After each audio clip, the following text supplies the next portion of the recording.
Okay, solutions. Now, a solution is defined as two or more items that are homogeneous in the environment.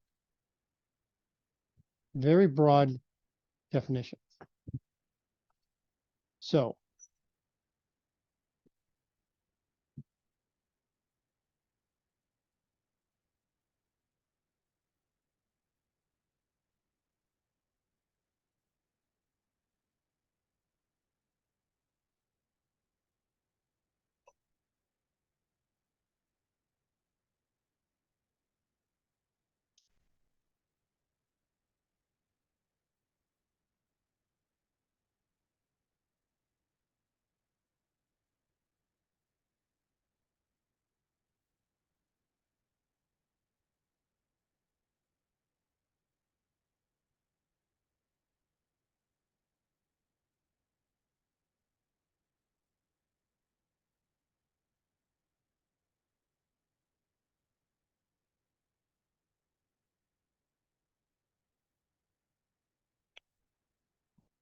well,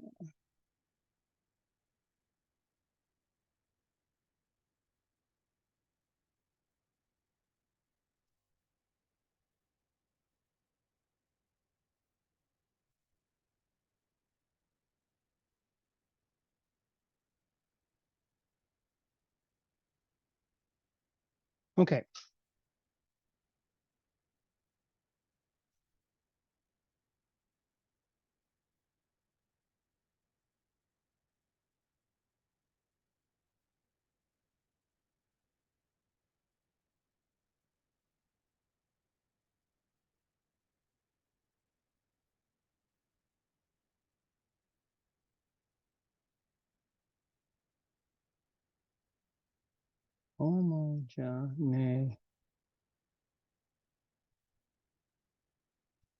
Homogeneous. I have a block. I can't spell it. That's what this is anyway. Homogeneous, as opposed to heterogeneous. Okay. Homo means the same. Hetero means different. So homogeneous environment.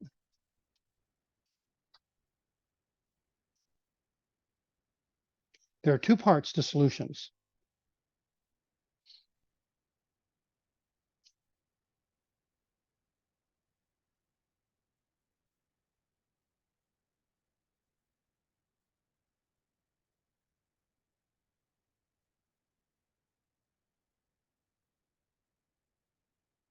Okay. And all solutions have two parts, solvent and a solute. That's a U there. SOLUTE. Okay, solvent is the one that's the most. Solutes are the least. Now you can have more than one solute though, only one solvent. So one solvent, one or more solutes. Now, most of you are familiar with something called a solution. You're comfortable with that word and kind of what it means. It means a lot more though than what the common um, um, conception of what solution is. Most of the time, people think solution is in water. Salt and water is a solution, right? Solvents, water, solutes, sodium chloride. However, it doesn't have to be liquids. It can be gases, it can be solids. Gold ring, that is a solution. Gold ring. Okay, there's gold and copper in that ring, and they're homogeneous. You cannot tell the difference between the copper and the gold in there. So that is a solution. The solvent is probably copper, could be gold, and the other one's solute. Air, okay? Air, it's a solution. There's nitrogen gas, which is a solvent. Then we have oxygen, carbon dioxide, and hopefully not very much carbon monoxide. So I just named 3 solutes, 1 solvent. Now, for the rest of the semester, we're going to be working with water as the solvent. But a solution is a very generic concept. Okay. So does that make sense? All right. Now, today there's going to be no math. It's going to be all qualitative. I'm going to talk about how a crystal dissolves, for example, what happens when you mix things together. Okay, so let's talk about, let's go back to salt again, sodium chloride. So if we have, now this question will be on the test, by the way. If you put a crystal of salt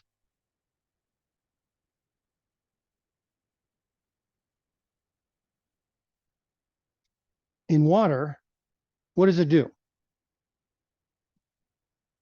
Yeah, it kind of goes away, right? So if you can see that crystal in there, it's not a solution. If it goes away, then it's a solution. Okay, let's talk about oil and water. Glad you brought that up. Is that a solution? No is correct. Why? They're not immiscible or they're not homogeneous. Okay, and the reason they're not homogeneous is because they're not immiscible. Vodka, ethanol and water. Is that a solution? Yeah, you can't tell the water from the ethanol. So they're miscible. Did you make oil solution? Yes. It's called an emulsifier. Or like when you make a vinaigrette, you add typically mustard, breadcrumbs, those act as an emulsifier, which mixes the oil and water together. So it's not a very good solution though, because it'll separate out. But it's when you first make it and it's solid solution. Okay. All right.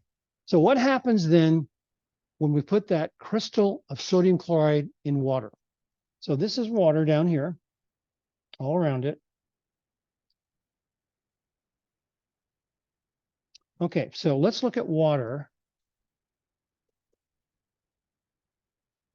And oxygen is more electronegative than hydrogen. Because of that, water tends to be lopsided or polar.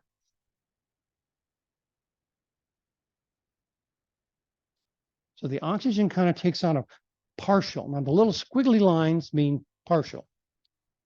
For those of you who are in engineering buffs, when you get to differential equations, you're going to see a lot of these little squiggly things.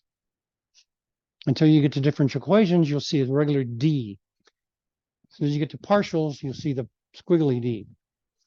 All right, so now we have these water molecules that are very polar again, lopsided in charge. So we have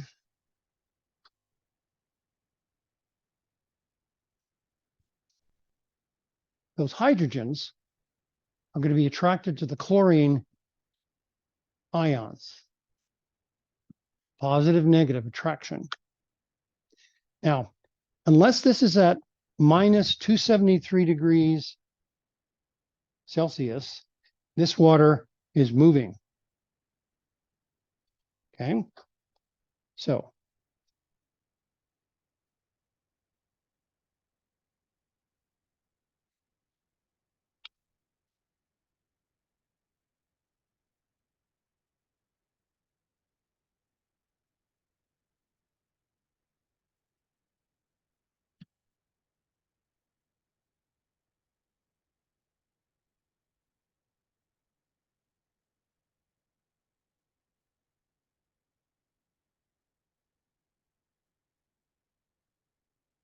temperature is a metric of molecular motion.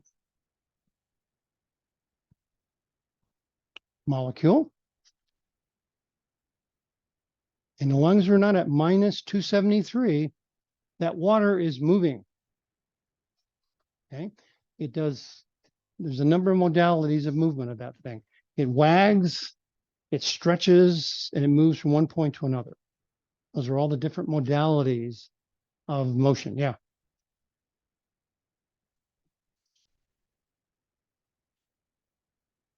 It's not a solution because it's not homogeneous. Correct, because now it's homogeneous. In other words, you can't look into a glass of salt water and pick out the salt. But if there's a big chunk of crystal in there, you can.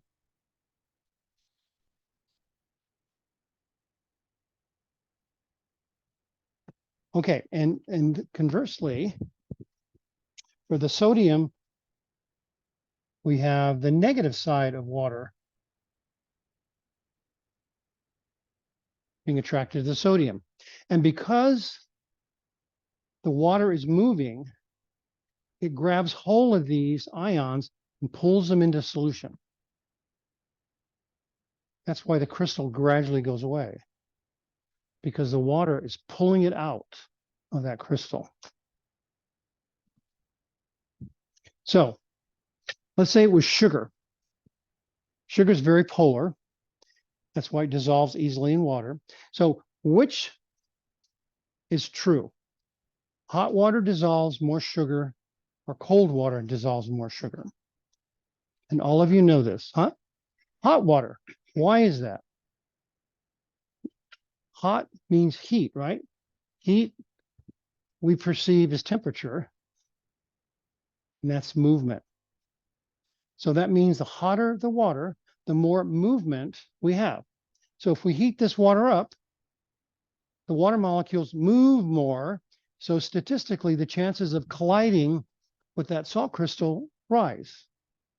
That's why the hot water dissolves the crystal quicker. What's another way to quicken your sugar in your coffee? Stirring it. Physical agitation is the same as temperature, movement. Same thing. So physical agitation, stirring it with a spoon, and heating it up are the same thing. There's a third way. It's kind of a tricky way. Does anyone have any other ideas? Let's talk about sugar in your coffee.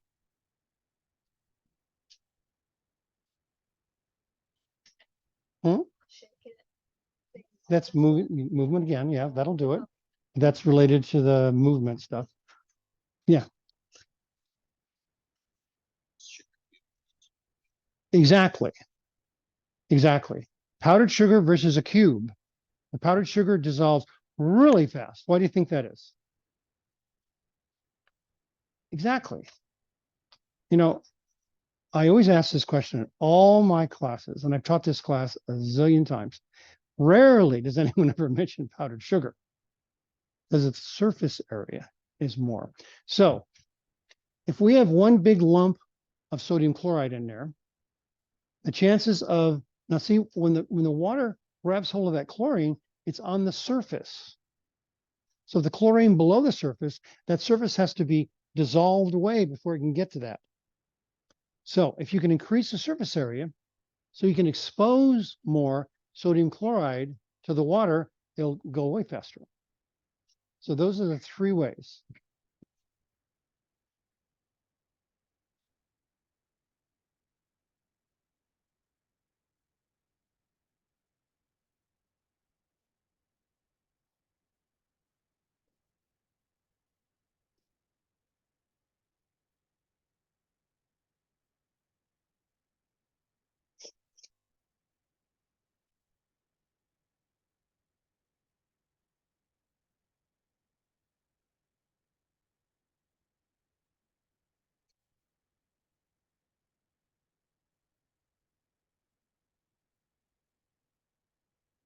Okay.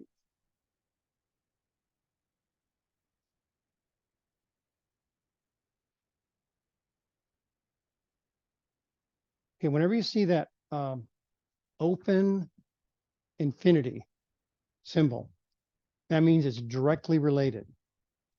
Directly related means that when something goes up, the other thing goes up with it. Okay. The opposite of that is indirectly related. When something goes up, the other goes down. Okay. So directly related, indirectly related. Indirectly related.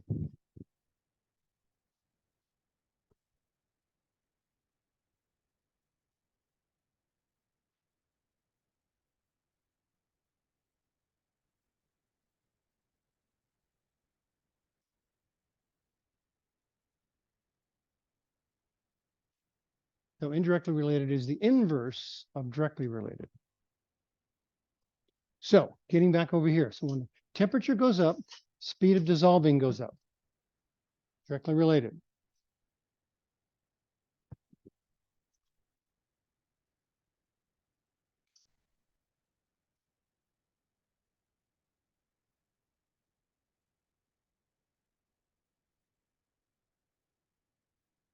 Physical agitation. Same thing. Direct related to speed of dissolving.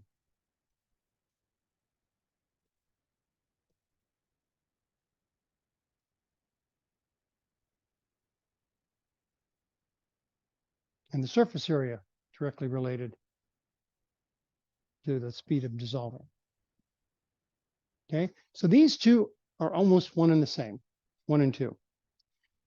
Number 3 is just a matter of exposing more surface so that water can have more of an opportunity to work on it. If it's a little compact crystal, it just has a very small area for the dissolving to work on.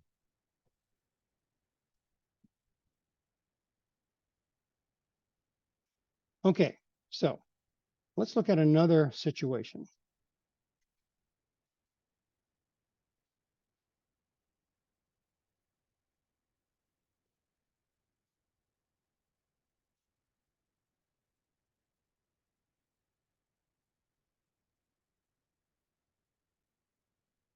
Okay, we have a couple beakers of water. One's got sodium chloride in it, the other's got sand in it.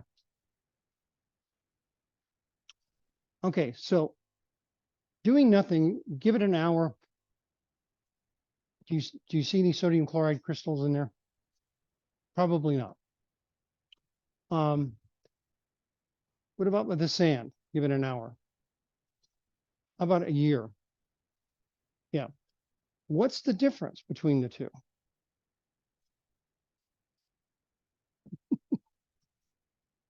Yeah, I mean, one is they're both polar. Sodium chloride is ionic. So that's very polar.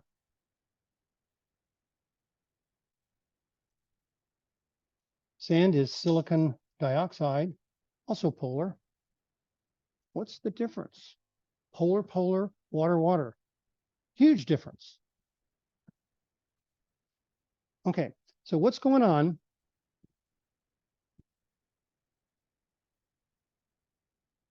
What's going on? There are two forces.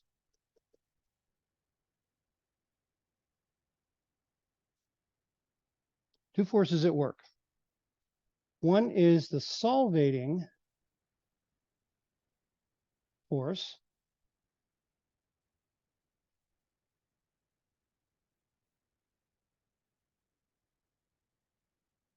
And that's what pulls the crystal apart. Then there's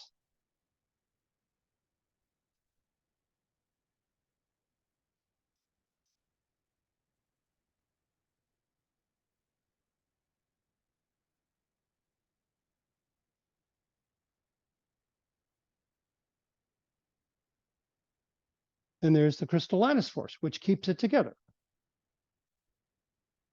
This is like the battle of the bands. So we have strong solvating forces here, weak solvating forces here. Weak crystal lattice force here, strong crystal lattice force. So when one is greater than the other, that's what you see. And we're going to abbreviate this as SF and SLF, crystal lattice force. Okay, so when the solvating force is greater than the crystal lattice force,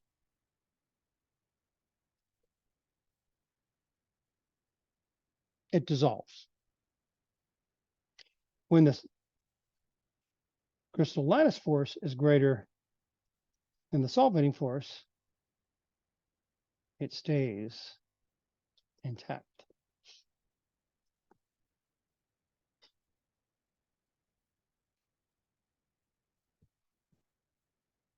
And that's all there is to it. Now, there's a lot of, what happens when they're equal?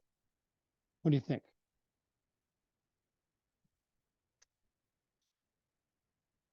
Yeah, slower degradation or partial dissolving.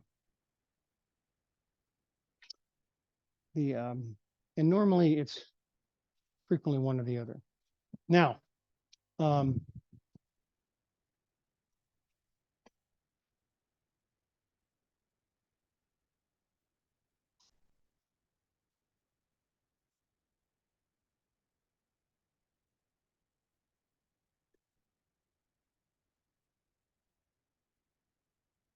well, solvating force and temperature are directly related. So if we increase temperature, solvating force increases.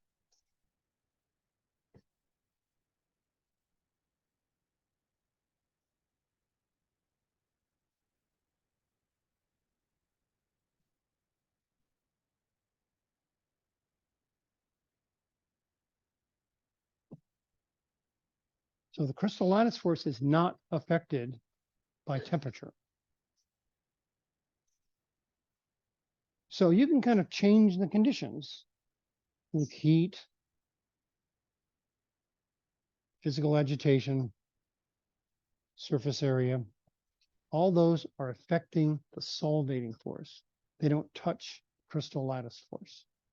So if you're starting with sand, strong crystal lattice force, you can up the temperature till the water's all evaporated away, and then add another couple thousand degrees, and finally that sand will turn to glass. Only then, though, where the temperature is so extreme, it's able to pull that crystal lattice force apart. Okay. So that's what's going on when working with solutions. Okay, so any questions about the qualitative aspect of solutions?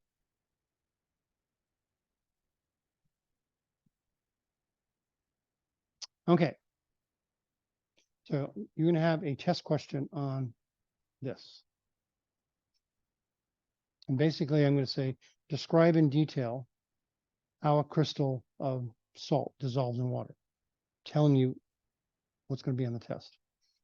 Okay. So diagrams are always good.